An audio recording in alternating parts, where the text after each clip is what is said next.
It started with a body in the snow, a beloved Boston police officer, a panicked girlfriend, and a simple question that spiraled into one of the most polarizing scandals in recent true crime history.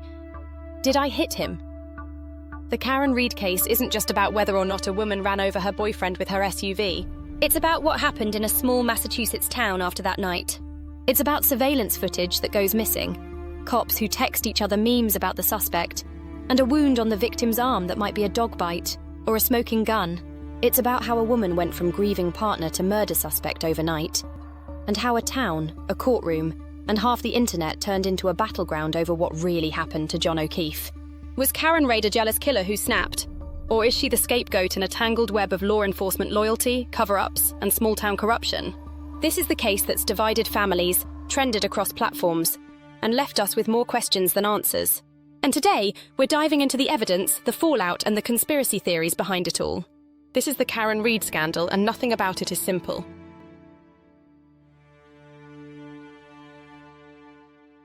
To understand the Karen Read case, you have to start with the two people at the center of it. John O'Keefe was a 16-year veteran of the Boston Police Department. Well-liked, respected, the kind of officer people called one of the good ones. He was known for being calm under pressure, dedicated to his job, and fiercely protective of the kids he was raising his niece and nephew after the loss of their parents. A tragic backstory, a badge, and a reputation that made him nearly untouchable. Karen Read, on the other hand, was no stranger to responsibility either. She was a finance professor, smart, articulate, with a good job and her own set of degrees on the wall. Her relationship with John wasn't some whirlwind tabloid romance. It was complicated, sometimes rocky, but by all accounts serious. The kind of relationship where people used words like on and off, but also in love. The night John died, they'd been out drinking. They were supposed to go to a party after hitting a local bar, but Karen changed her mind. Instead, she says she dropped him off outside the house of a fellow cop and never saw him again. The prosecution would later paint her as jealous, volatile, possibly drunk.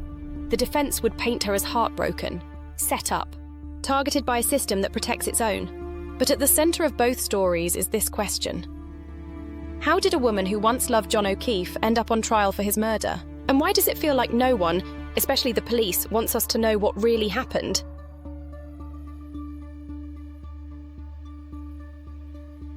It was January 29th, 2022, just after a snowstorm had blanketed Canton, Massachusetts. Karen Read and John O'Keefe had been out drinking at a couple of local bars before they headed to a gathering at the home of another Boston police officer, Brian Albert. At some point that night, Karen says she dropped John off outside the house. No text, no call, just a short ride, a kiss goodnight, and a car pulling away. That's her version of the story. Hours later, John O'Keefe was found unconscious, bleeding, and half buried in the snow outside that same house. Emergency responders were called. He was rushed to the hospital and was pronounced dead shortly after. The cause? Blunt force trauma to the head, hypothermia, internal bleeding. But what exactly caused it? That's where the story splits in two. The prosecution's theory is simple. Karen Read, drunk and angry, backed into John with her SUV during an argument and left him to die in the snow.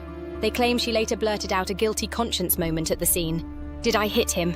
But the defense says that line's out of context, that she was panicking, trying to piece together what had happened. Because in their version, John never made it inside the house. Or worse, he did. And what happened inside is what really led to his death. The only thing everyone agrees on? Something went very, very wrong that night. And from here on out, the story gets murky fast.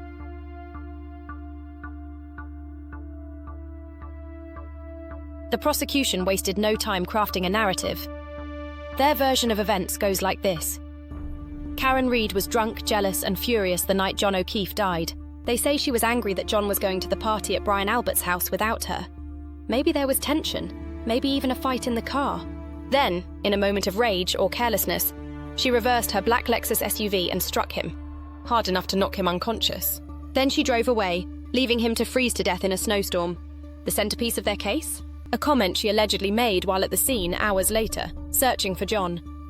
I hit him. I hit him. Oh my God, I hit him. To prosecutors, it was a confession. To the defense? Panic, misinterpretation, or just someone in shock trying to understand what went wrong. They also pointed to damage on the rear passenger side of Karen's vehicle. Specifically, a broken taillight, which they argue is consistent with hitting someone. Then there's the phone data. Prosecutors claim her phone shows erratic movements and suspicious searches. One report said she Googled how long to die in cold in the hours following John's death, a claim her team has vigorously disputed. There's also her blood alcohol content, a 0.09, just over the legal limit, enough to suggest impairment according to the state. Add it all together, and you get what prosecutors say is a case of a toxic, unraveling relationship that ended in violence. But here's the thing. None of the supposed slam dunk evidence is as airtight as it seems. And once the defense starts poking holes, everything starts to shift.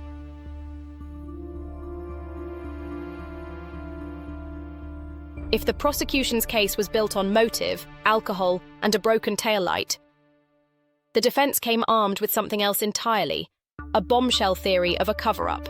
Karen Reid's team says the real story isn't about a jealous girlfriend. It's about what happened inside that house the night John O'Keefe died. According to the defense, John wasn't killed by Karen's Lexus. He was beaten, inside the home of a fellow officer, by someone who didn't want him to leave alive.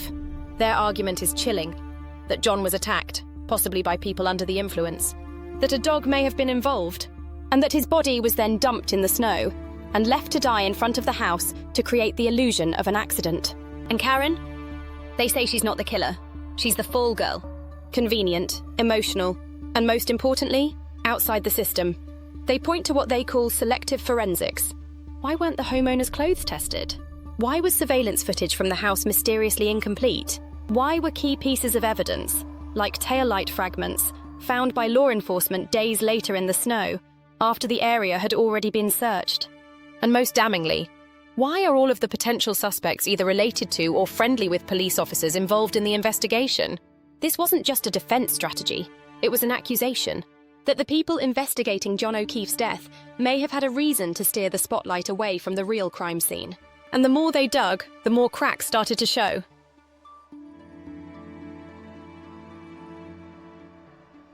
You know what doesn't look great when you're trying to claim impartiality in a murder investigation?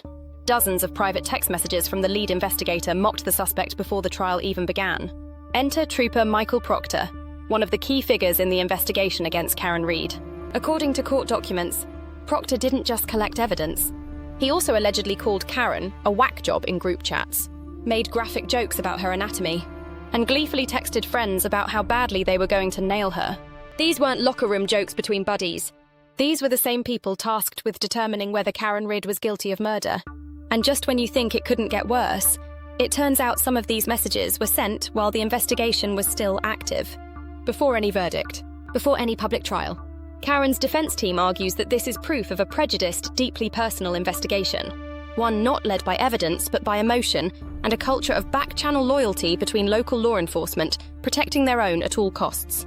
It adds fuel to the defense's bigger theory, that from the beginning, this was never about finding out what happened to John O'Keefe. It was about making sure Karen Reid took the fall, clean, fast, and permanently. And with this kind of bias out in the open, even people who started out skeptical were forced to ask, if they talked about her like this behind the scenes, what else were they willing to do? That's not where this chapter ends for Trooper Michael Proctor. He was the lead investigator whose own conduct became a scandal within the scandal. Proctor was fired in 2025 for sending vulgar, biased, and deeply unprofessional texts about Karen Reid during the investigation. Texts that came to light during court proceedings and exploded across social media. He called her names, joked about her appearance, and referred to the investigation as if it were a game. Defense attorneys argued this was proof of a predetermined narrative. Critics said it confirmed what they already suspected. The case against Karen Reid wasn't just flawed, it was personal. His firing didn't just remove a key player from the investigation. It added fuel to a fire already raging with distrust, especially toward law enforcement agencies accused of protecting their own. For Reid's supporters, it was validation. For the prosecution, it was a credibility crisis. And for everyone watching, it raised a much bigger question. If this is how the lead investigator was talking behind the scenes, what else about this case is rotten underneath the surface?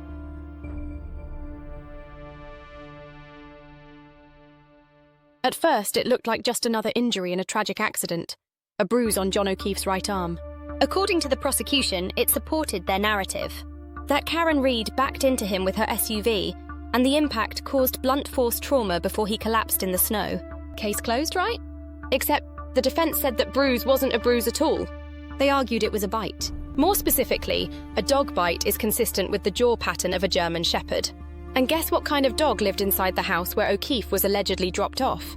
Exactly, a German Shepherd belonging to one of the residents, another police officer. According to Reed's attorneys, this injury supports a whole new version of events, that John O'Keefe made it into the house, got into a confrontation, then he was either attacked by the dog or injured during an altercation, and was then dumped back outside to freeze, while Karen, conveniently miles away and slightly drunk, became the perfect person to blame. Even more suspicious, there was no forensic testing done on the wound to confirm or rule out a bite mark. No DNA swabs, no canine expert review, no effort really to ask the most obvious follow-up question. What if this wasn't a hit and run? What if this was a mauling? It's the kind of detail you can't unsee once it's pointed out. And in a case already dripping with missing evidence, cozy police connections, and an eerily silent crime scene. One unexplained bite mark might be all it takes to fracture the entire prosecution's story.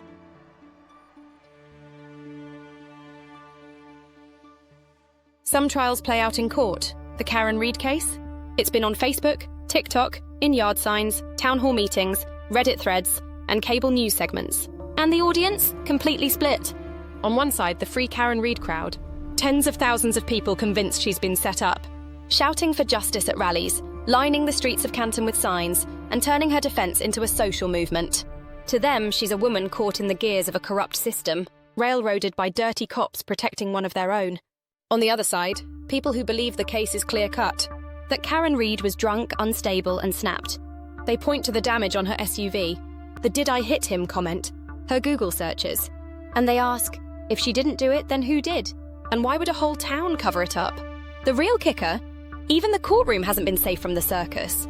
There have been outbursts during hearings, shouting matches outside the courthouse, and enough tension in Canton, Massachusetts, to make it feel like a true crime version of The Crucible. Reporters can't cover the case without picking a side. Online forums are flooded with conspiracy theories and amateur forensics. And the line between fact, theory, and flat-out fanfiction has never been thinner. In a way, Karen Reed isn't just on trial for murder. She's the face of a growing cultural divide. Between trust in institutions and rage against the machine. Between believing the system works and believing it's designed to protect its own, no matter what.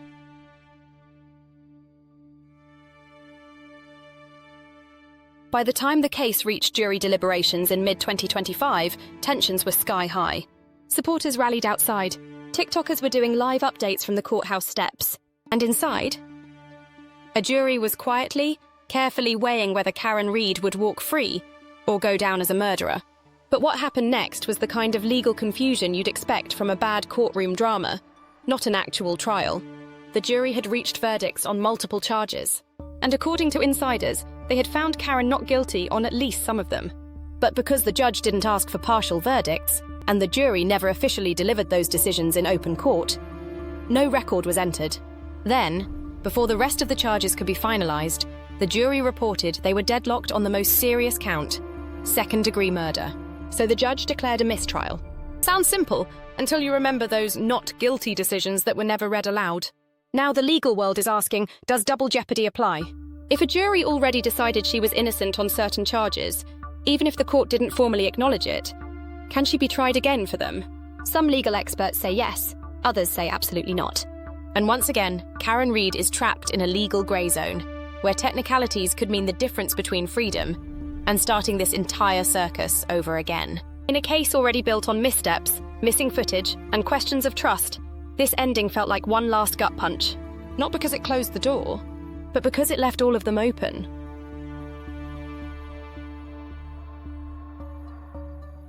So where are we now? Karen Reed is back in court, this time for her retrial. The prosecution wants to take a second shot at securing a conviction. After the original case ended in a mistrial, the Norfolk District Attorney's Office moved forward.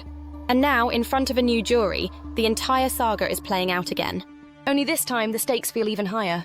Meanwhile, the court of public opinion hasn't missed a beat.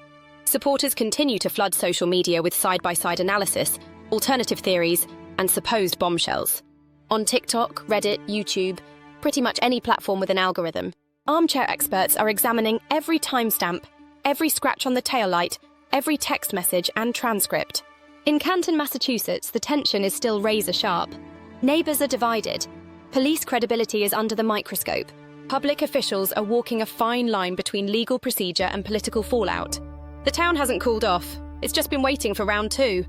As of mid-2025, one of the most polarising criminal cases in recent memory is no longer paused.